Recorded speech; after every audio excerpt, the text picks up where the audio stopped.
We live in a time of great cities where half the world's population is caged in an urban zoo. Conditions here are unkind to simple, loving family relationships. The great city may be full of novel excitements, but it's a harsh environment for all those who fail to make it to the top. All too often there's stress and frustration. How does this pent-up emotion find an outlet?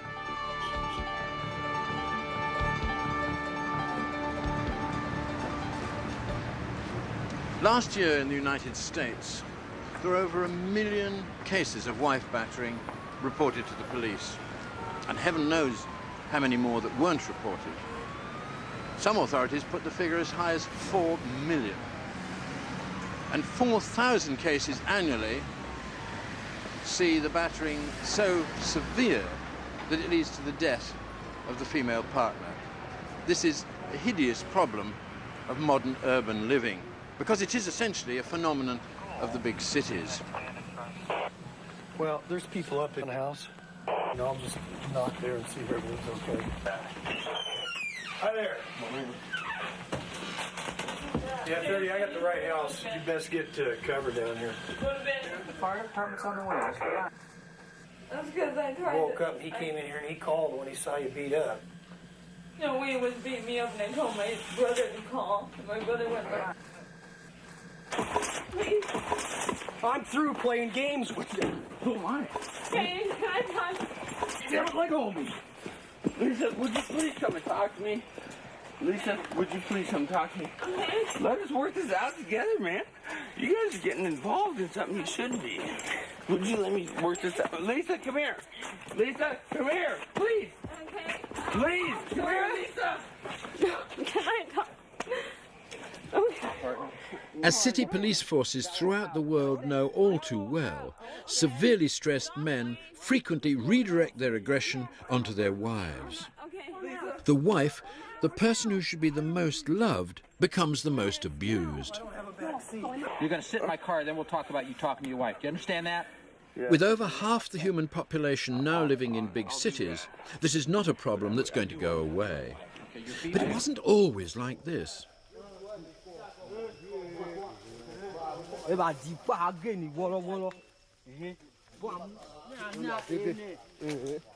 Because marital discord is so common today, we've painted a picture of our primitive ancestors as sexual brutes. The caveman dragging his screaming wife off to his den by her long hair. The truth, I suspect, was rather different. We can get a glimpse of what life in a small primeval tribe was really like by watching one of today's surviving tribal societies, the Baka Pygmies of West Africa. Here, it soon becomes clear that the men and women form lasting pair bonds and enjoy a remarkably harmonious social existence. A key feature is that the men are often away hunting while the women remain at the very centre of society. The men rely on the women for building the little huts, for gathering vegetable food, and for preparing the meals. The women rely on the men for animal food and for protection against outside dangers. It's a well-balanced system in which the sexes depend heavily upon one another. So our primeval days must have been remarkably peaceful. We'd added highly nutritious meat to our diet, had developed language, and had rapidly become the most successful species on the planet. We simply couldn't have done all of that if there'd been constant squabbling and fighting within the tribe. But when this ancient type of hunter-gatherer society switched to farming about 10,000 years ago, things started to change. When primitive farming first began, the breeding of animals and plants became the way of life. The earth gave up its bounty, and the early farmers began to see the earth as a great mother, providing them with nourishment, giving birth to their foodstuffs. Now, the next step was to turn Mother Earth into an Earth Mother, a symbolic female, a gigantic female, a great goddess, one whose fat-laden body symbolized the fat of the land. Here at Tashen Temple, an ancient prehistoric temple in the middle of the small island of Malta in the Mediterranean, we're lucky because there survives half, at least, of the biggest of all those early Mother Goddess figures. When it was complete, it must have been 10 or 12 feet tall. But unfortunately, the top half of it has been vandalized, perhaps by someone who didn't quite appreciate the idea of such a dominant female running society in those days 5,000 years ago. But the lower half is still with us to make it quite clear to us just how powerful was that great goddess. Luckily, smaller versions of her are still found from time to time, dug up from the ancient soil and carefully preserved in museums all around the Mediterranean region. The mother goddess had two major roles to play. She symbolized the fertility of the crops and the domestic animals, and she also symbolized the fertility of the human female. In those early days, the whole population of the world was extremely limited, and breeding large families was vitally important. Women would pray to the Great Mother to make them fertile, to provide more children, to work the land. The mother goddess, the all-controlling maternal deity, dominated human society for thousands of years. She was seen as the source of all life and the nourisher of every living being. Her great body gave birth to everything that breathed and moved on the face of the earth. Males were mere accessories, almost disposable, while she was the essential figure around which everything revolved.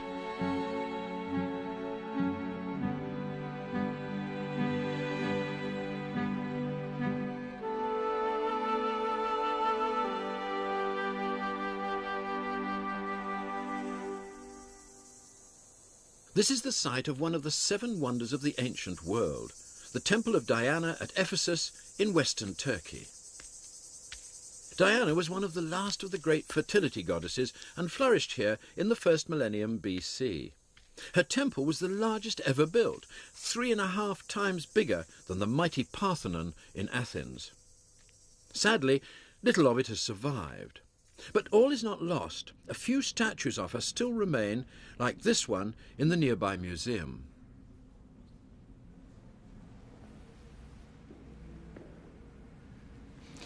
Because Diana was a great goddess, she couldn't lie with a man. She had to remain an eternal virgin. But as the great Earth Mother, she also had to give birth to the whole of nature. So how could she give birth and remain a virgin? This was a difficult problem. It was solved in a rather strange way. Each spring, a wooden effigy of the goddess was placed in a position nearby a ritual sacrifice.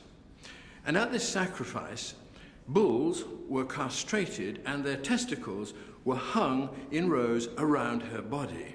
This is a Roman version in marble, and it shows the testicles carved here on the front of her body. There are 30 of them. In those days, when this ritual took place, it was believed that by some magical process, the sperm inside the bull's testicles would diffuse into the goddess's body and there would make her pregnant. She would then be able to give birth to the whole of nature. Now, this quality of being a virgin who gives birth was an attribute that was later adopted for another figure, one who, rather coincidentally, came to live nearby here, namely the Virgin Mary. She lived in a house only 8 or 9 kilometers from here after the crucifixion in the latter part of her life. And it's interesting that she too, later on, became revered once more, almost like a goddess. In many places, it's not Jesus who is the center of local worship, but his mother, the Holy Virgin. This is permitted by the Church because of her relationship with the official Son of God. But in reality, possibly unconsciously, the faithful who painfully walk to the church on their knees have returned, if only slightly, to the age-old Mother Goddess worship. The Christian Virgin has once again taken on the mantle of the Great Mother.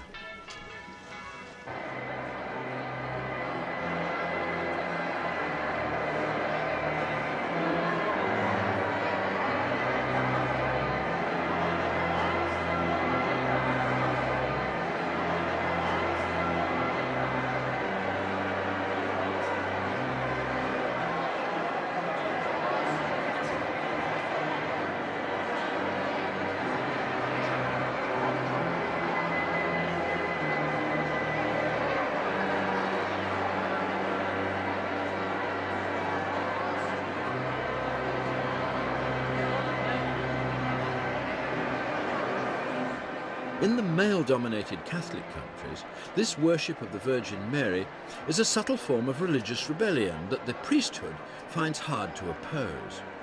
According to church doctrine, only Jesus is to be worshipped. Mary is merely to be respected. An early Christian father made the position very clear, saying, "Let Mary be honoured, but let the Son be adored." But here at least, whatever the male priests may think about it, this rule has little hope of being observed.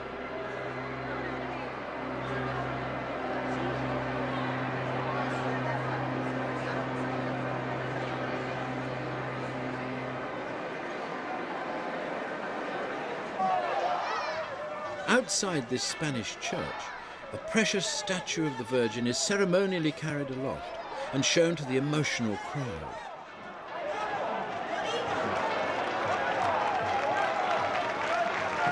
The devout worshippers try to pass articles of their clothing or even their young children up to the priests to be touched onto the statue and given the Virgin's blessing.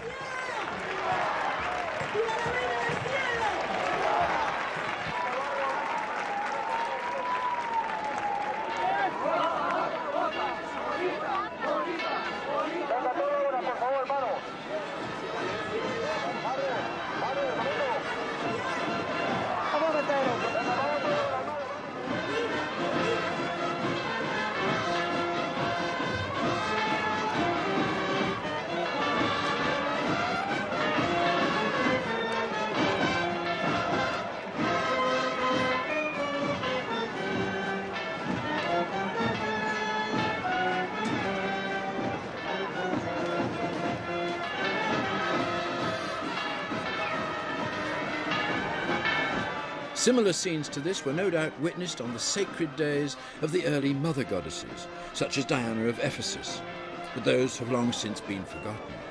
The Virgin Mary has successfully overshadowed all her predecessors. ¡Viva la Virgen de la Caverna!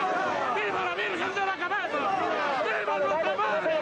¡Viva la morenita! ¡Viva la Virgen de la Cabeza! ¡Viva la Reina de Sierra Morena! ¡Viva nuestra madre!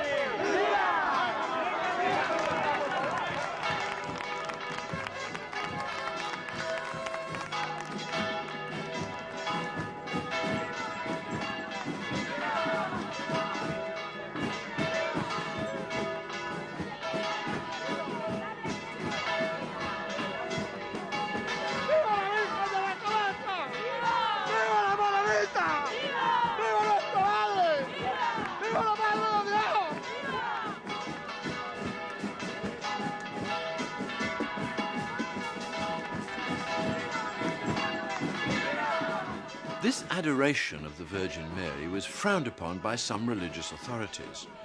They correctly saw it as a perpetuation of the worship of the ancient mother goddess figure. What they wanted in increasingly male-dominated religions was a shift to a central male figure. The official ruling was that Mary was to play only a supporting role to her son Jesus. In this, the religious leaders were largely successful. The early female deity had commanded great reverence because reproduction was revered. In those far-off days, it was vitally important for the domestic animals, the crops, and the human beings themselves to breed as freely and successfully as possible. Their survival depended upon it. But so successful was she that she brought about her own downfall. As villages grew into towns and towns into ancient cities, two things happened. One was that people started to become crowded together, so producing children became less of a burning need. And at the same time, the male role in organizing these new cities became more important. The old male hunting groups became converted into new male ruling groups. They focused on a new kind of hunting now, the ritual hunting we usually refer to as war.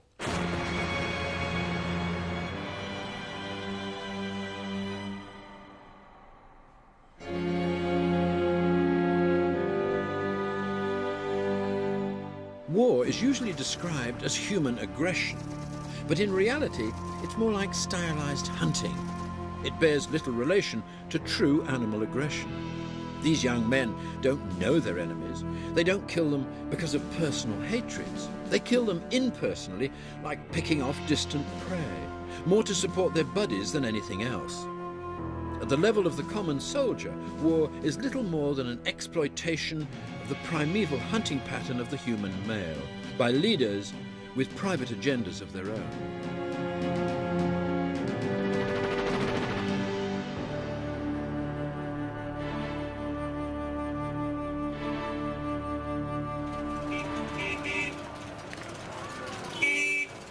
In some countries, men go shopping for guns at the local gun market rather as women go shopping for vegetables.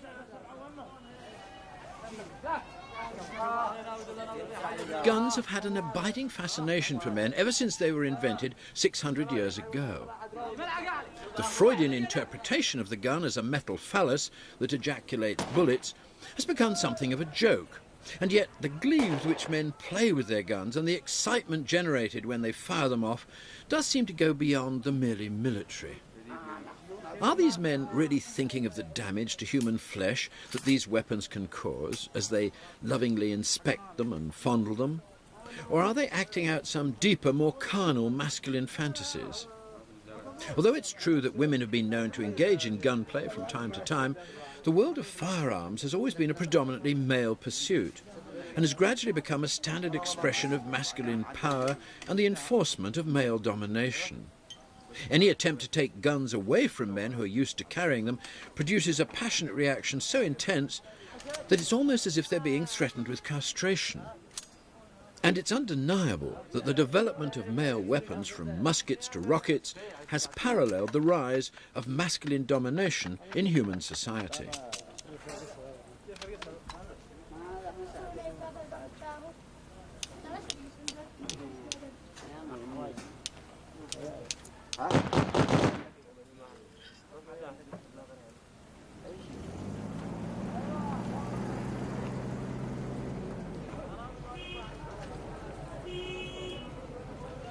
As males rose to positions of power in the spreading civilizations, the ultimate shift had to occur.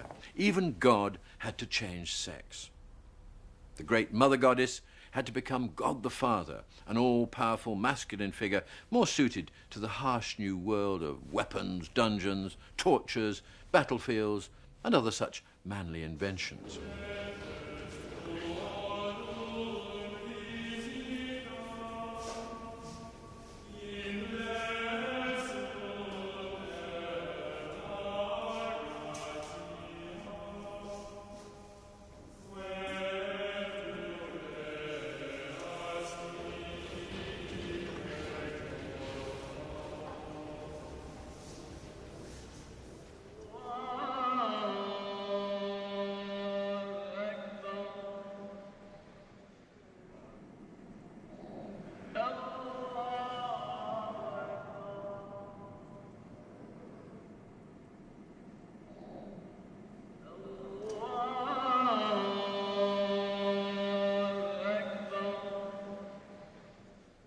After God had had the operation, a great deal was lost. Technology advanced, but at a huge price. The new, sterner, belligerent God figures brought with them a new relationship between the sexes. Women lost their high status.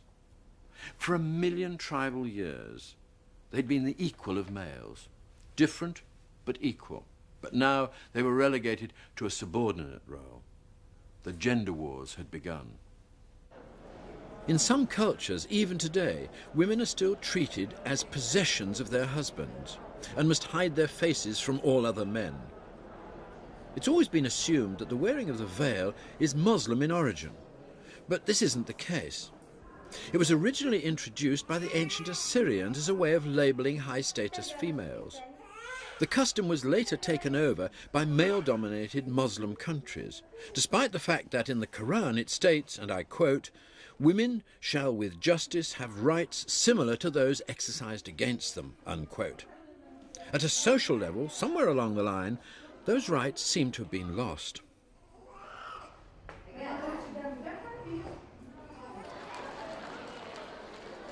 It's only in the privacy of their own homes that these women are allowed to remove their veils. And even here they must quickly put them on again if male visitors arrive. Arab countries vary in the degree to which they closet their women, and there are many different ways in which wives subordinate themselves to their husbands. For these adult females, life holds little in the way of adventure or creativity. Forbidden to show their faces in public, they must live out their existence in a social cocoon. This is a male world where, however one looks at it, it's clear that women have lost their social equality, even though they're still expected to give birth to and rear the next male-dominated generation. The Jewish religion is just as male-dominated as that of the Muslims or Christians. Even in 20th century New York City, among strict Jewish communities, there are still strange rituals that involve the subjugation of women. One such ritual demands the complete covering and concealment of a married woman's hair. In preparation for marriage, the bride-to-be used to have her head shaved, but now her hair may simply be cut short. Then, in an amazing example of contradictory thinking, a special wig of hair is made to place over her natural hair and totally conceal it.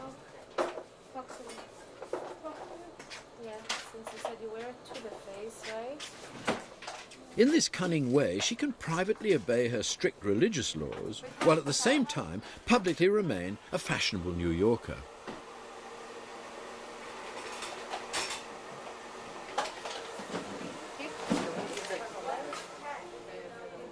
Of course, the reason for the original shaving and concealment of the hair was to make the married woman less attractive to passing males.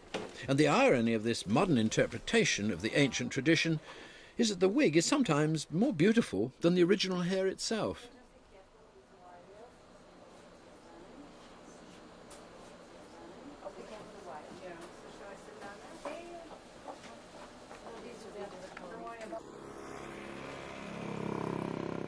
In India, in earlier days, women were sometimes concealed in a different way. Instead of having to hide just their hair, they were shut away completely.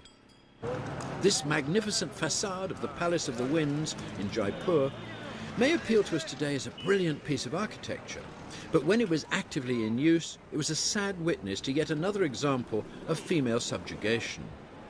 The reason it has so many windows, 953 to be precise, is because separate places had to be made available for each of the many wives and concubines who inhabited the palace and who were not allowed out into the streets to enjoy the hustle and bustle and freedom of social life. Instead, they had to sit wistfully at their windows, watching the passing scene below without themselves being watched.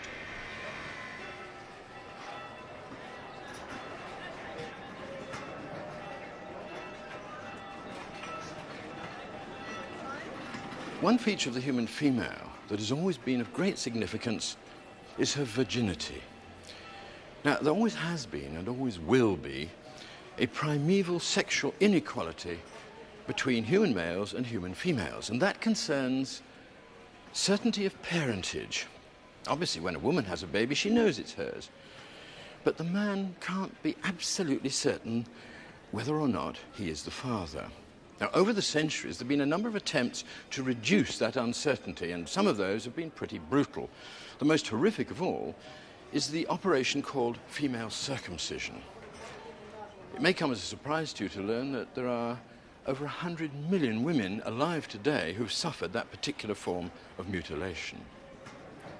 The operation is too horrible to show you, but it's important to understand its significance. The removal of the external genitals of little girls is done specifically to reduce their sexual pleasure in later life, so that they'll be less likely to be unfaithful to their husbands. It's the ultimate abuse of women's rights, and although many authorities are strongly opposed to it, it still continues almost unabated in countries such as Nigeria, Ethiopia, Egypt, Sudan, Kenya, and Somalia.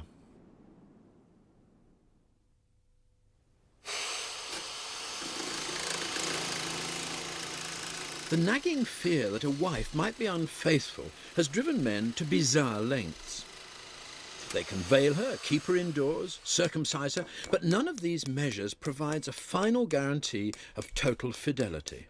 Ultimately, the only certain way is to make the female physically impenetrable by fitting her with a device such as a metal chastity belt.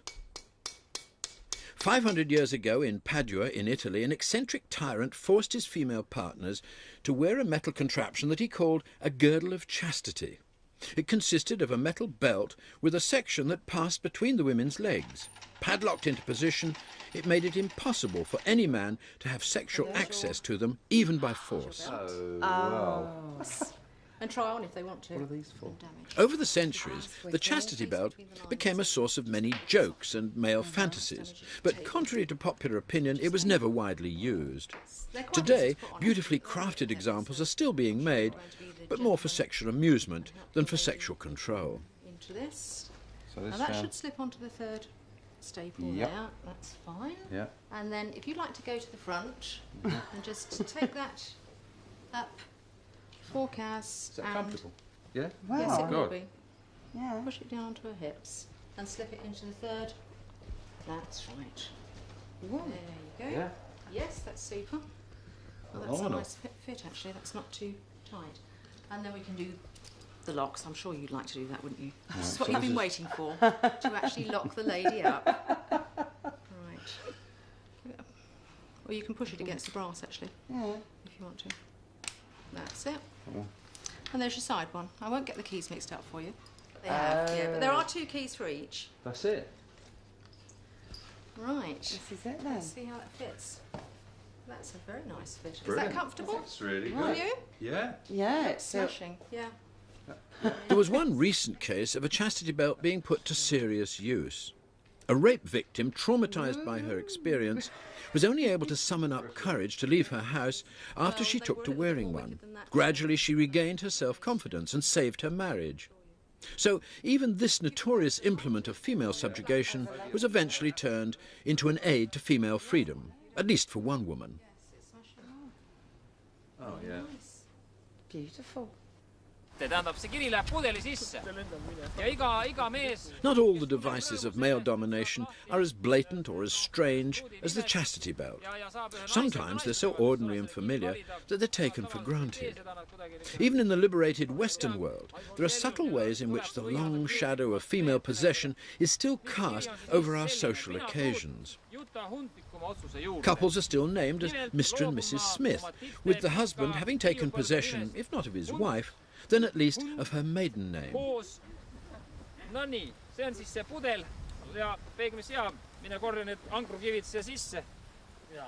In Estonia, following a wedding, the bride writes her maiden name on a piece of paper and places it in a bottle.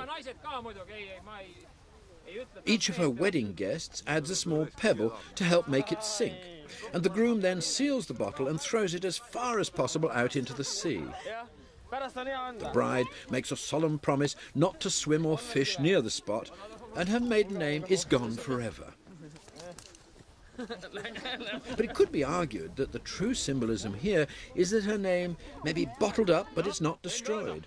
So there's always the thought that one day the bottle could break and her name would escape once more, or that it would be found by a diver or a fisherman. So perhaps the gesture is less final than it might appear at first sight.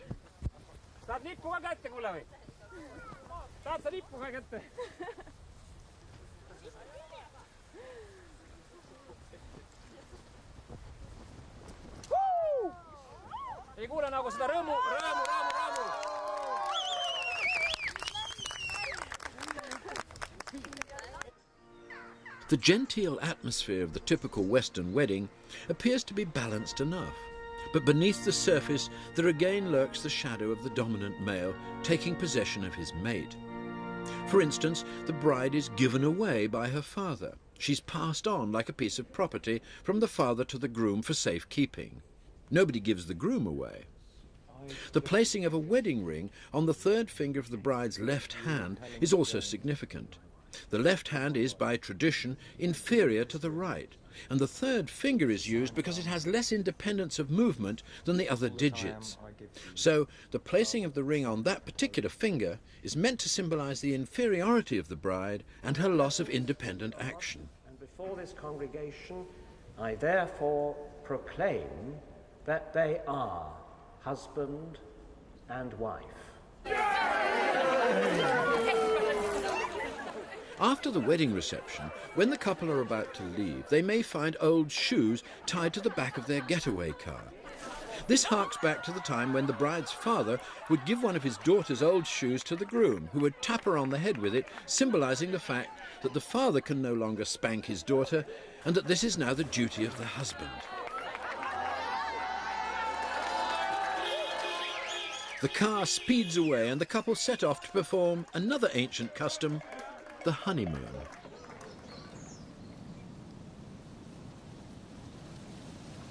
These thatched huts perched on stilts in a tropical lagoon are fantasy locations for many honeymooners. But I wonder if they realise when they're occupying these buildings what the origin of the term honeymoon is. Well, the moon part of it has to do with the moon's cycle, which takes 4 weeks. And it's the same time, of course, as the female menstrual cycle. Now, there's a special reason for that, because the idea in the old days was that you had to spend 4 full weeks on your honeymoon so that you'd be sure, if you were the husband, that you would be there alone with your new wife at the time when she was ovulating. This way you made sure that if any child resulted from the honeymoon, it would be yours. In other words, it was a way of keeping away all the other males during that vital period immediately after the wedding ceremony. This, of course, was in earlier centuries. And also in earlier centuries was the explanation of why it was a honeymoon or honey month. That's because the young couple were told to drink honey in the form of mead, one of the oldest of all the alcoholic drinks, every day during those 4 weeks, because honey increases your fertility. So the honeymoon really isn't just a matter of getting to know your bride, having a nice holiday. It's a matter, from ancient times, of ensuring paternity and fertility. Later, back at their new home, the groom may carry his bride over the threshold, reminding her yet again that she's a male possession. Wife carrying as an act of possession is also a feature of a strange competition that takes place each year in Finland.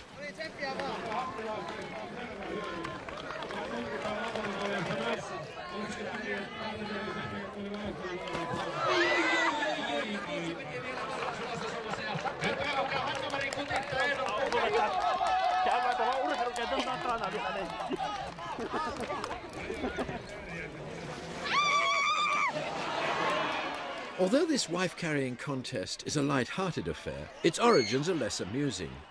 Historically, it celebrates the capture and carrying off of females by men from neighbouring villages. In earlier centuries, marriage by capture was a common practice. And while it may have helped to avoid local inbreeding, it also had the effect of reducing the women involved to the status of mere objects.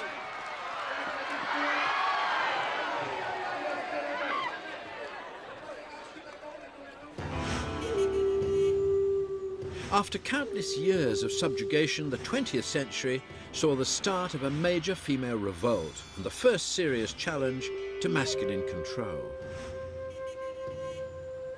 I first became aware of the feminist rebellion against male domination when I was returning from a trip to Japan via the United States. While I was in Japan, I saw that women did not like to have doors opened for them by a man. Indeed, my female interpreter, who considered me senior to her, refused to go through the door. Whenever I opened it for her, she said, no, I won't go through. And I would say, please, go ahead, because this was a polite thing for me as a European to do. But she refused over and over again. And I realized eventually that my politeness was causing her some embarrassment, so I gave it up. Then, on my way back, I went through New York, and there I went to a big department store, and I saw a woman arriving. I thought, well, I'll be safe here. So I opened the door to let her go through, and indeed, she swept past me. But as she went past, she turned and hissed in my ear, "Pig!" Of course, this was in the early 1970s. The female rebellion had first begun much earlier, of course, back in 1903, when the suffragettes set out to achieve political equality and gain votes for women. They met with enormous opposition, and as the years passed, their campaign became increasingly violent, with hunger strikes, window smashing, bomb attacks, and arson. But it was the important role of women in the First World War that finally tipped the scales, and in 1919, the British Parliament at last admitted its first woman member. The political battle had been won. A second wave appeared in the late 1960s and early 70s with the feminist movement. A group of American activists formed the National Organization for Women, and other groups were quick to follow, both in the United States and in Europe. The focus of attention now was not on votes, but on jobs. One of the leaders of the movement was Betty Friedan. Women are being laid off, and it's not funny. And I hear noises that say women shouldn't take jobs. The women should give up their jobs to male breadwinners. But that's not going to be the solution of this economic problem, because female breadwinners are the only breadwinners for half of the women that are working.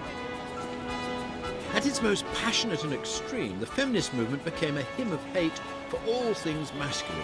Women burned their bras and abandoned any articles of clothing that they felt pandered to male desires. What had given rise to this rebellion? First, the human population levels had risen so high that there was no longer any pressure for women to produce large families. Second, advancing technology had robbed the male of his age-old advantage based on superior physical strength. There were few high-status tasks that physically could not be performed by females. And third, the arrival of the birth control pill in the early 1960s had given women the possibility of the same kind of sexual freedom as men. For the first time in history, with no fear of unwanted pregnancy, women could play men at their own sexual games. For some women, however, the joy of the new freedom was to take an unusual direction. They gave up men altogether and turned to one another. At first sight, this motorcycle parade may look like a gathering of Hell's Angels, but on closer inspection, it turns out that all the riders, like most of the audience, are female. This group, known as the Dykes on Bikes, epitomizes a male-rejecting lesbian trend that's been growing in recent years. This branch of the feminist movement has not merely dispensed with male breadwinners, it's thrown them out of the bedroom as well. And it's even thrown them out of that traditionally male preserve, the striptease club.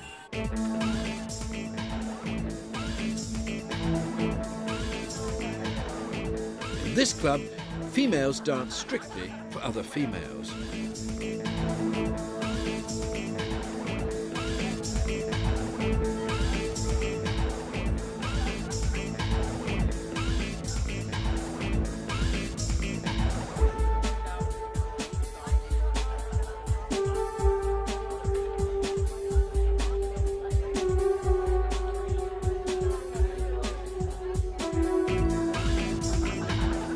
This is certainly not what Betty Friedan and the other more serious feminists had in mind when they were campaigning in the early days of the movement. Their goal was for economic equality. In fact, there are now two separate branches to the women's movement, one concerned with equality in economics and the other concerned with equality in eroticism. But then rebellions often create strange bedfellows. The majority of women seeking sexual equality have not, however, turned away from men. They've remained cheerfully heterosexual and expressed their new freedom by asking men to perform what in the past women have been expected to do.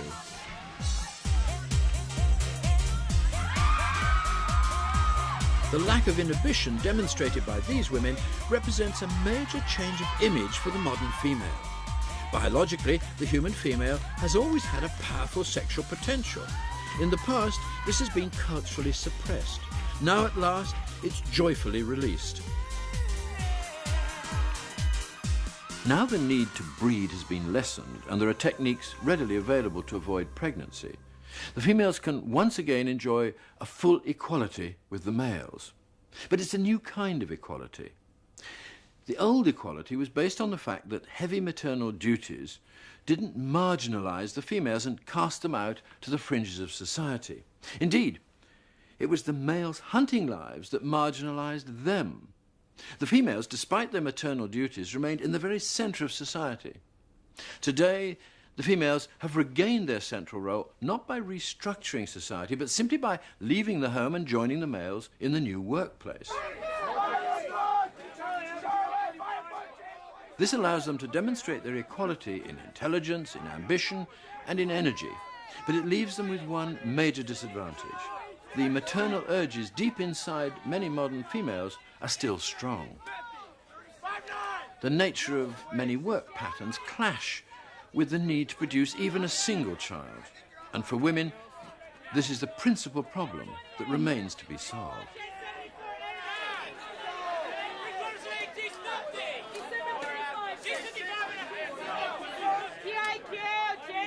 These female traders on the stock market floor are clearly highly efficient at their jobs.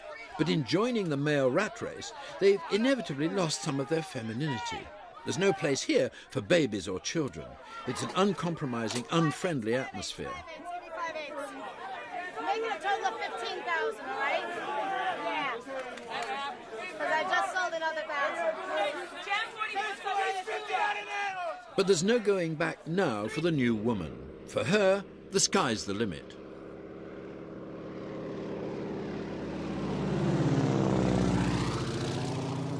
In the new social climate that followed the female rebellion, many women decided to play men at their own game, on the principle that anything they can do, we can do better.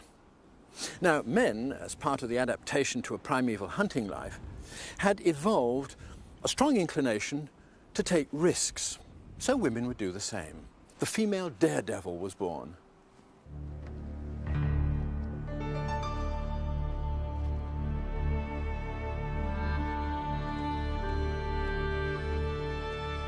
Helen Tempest is a wing walker, and here in the west of England, she takes to the skies for a joyously symbolic expression of 20th century female freedom.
The bird-like freedom of the wing walker may act as an exultant symbol of modern female rebellion, but for some women today, liberation wears a more violent expression.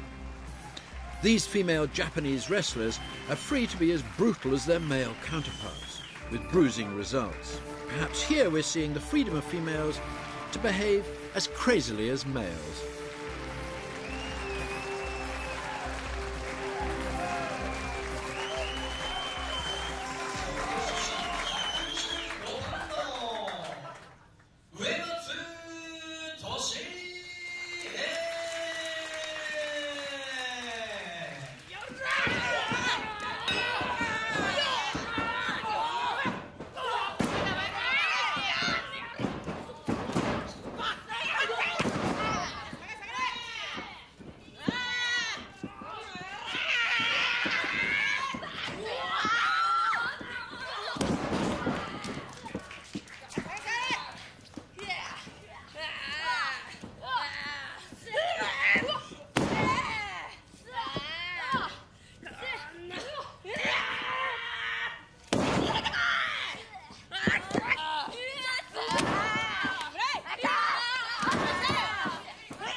"6,000 miles away, a more serious challenge is being played out, against a much more sombre backdrop. Female firefighters are now often dropped by parachute into the very centres of California's all too frequent bushfires. Wing walking and wrestling is risk-taking for its own sake. This is risk-taking for the sake of the environment and for people's lives. The last bastions of male supremacy are beginning to fall. But it still takes an exceptional woman to reach a senior position in the military. Old prejudices remain lurking beneath the surface. Although it shouldn't be necessary, in the armed services women have to try that bit harder to gain the same positions as men.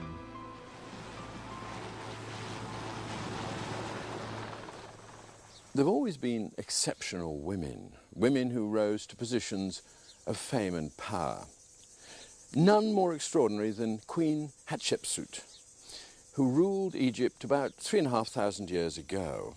She was the only female pharaoh, and as there was no formal name for a queen in ancient Egypt, she called herself king. And to emphasize her status, she dressed as a man and on special occasions wore a ceremonial false beard. Powerful women like Hatshepsut have appeared from time to time, but throughout history they've always been the rare exceptions. Today, it's much easier for a woman to rise to a position of social importance.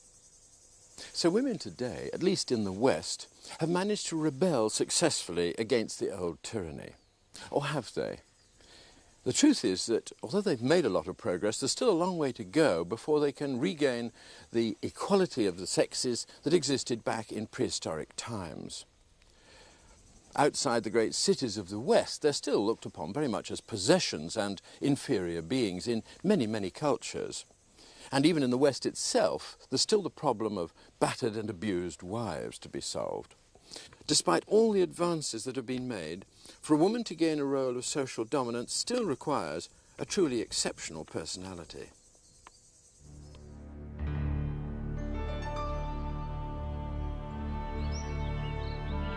Of course, for many women, dominance is more than they want. What they seek is a return to a genuine, unforced equality. One they can expect as a matter of course, instead of having to fight every inch of the way for it. The kind of equality that this pair of rock climbers symbolises. Here on the rock face, the strength of the male is matched by the dexterity of the female, making them truly equal partners. Perhaps one day, all male-female relationships will be as perfect as this.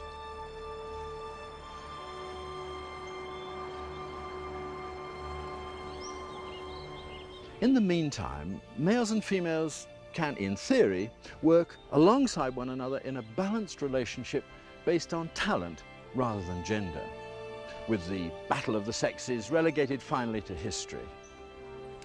In practice, it may take a little while because, of course, old entrenched positions are difficult to shift.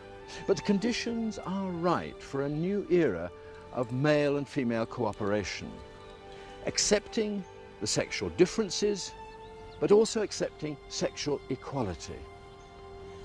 Different, but equal. On this basis, who knows? We may see the dawn of the most exciting chapter yet in the remarkable history of our extraordinary species.